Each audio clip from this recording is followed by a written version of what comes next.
Hello guys, tutorial po kung paano ang connection nitong B8 sound card natin.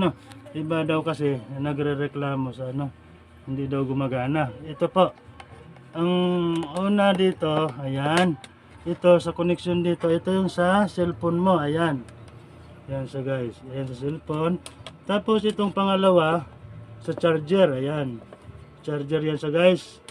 Tapos ito, pwede mo siyang i-connecta doon sa yung malaking Bluetooth speaker. Ayan. Ito sa guys. Binili ko na to, wala to sa sa product. Hindi kasama to. Binili ko to siya. Ayan guys, ayan kabilaan yan. Ayan. Binili ko to siya. Tapos ang connection nito para sa sa headset. Ayan. Ito, ayan, dalawa. Tested ko na yan guys. Gumagana yan siya. Maganda yung performance niya.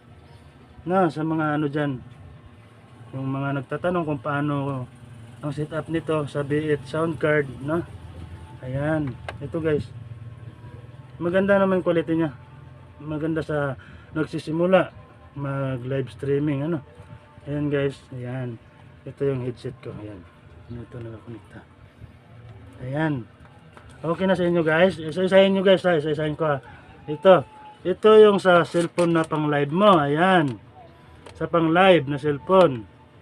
Tapos itong isa sa charger, ayan, pag nagcha-charge ka o either nalubat siya. Itong isa dito, yun yung connection para doon sa Bluetooth speaker mo, malaki yung speaker mo, ayan. At tapos may cord din ito sa maliliit lang na Bluetooth speaker. Tatlo tong cord na to, ayan, kasama. Ayan. Tapos ito yung side set mo. Ayan, okay na guys. Malinaw naman na siguro, ayan.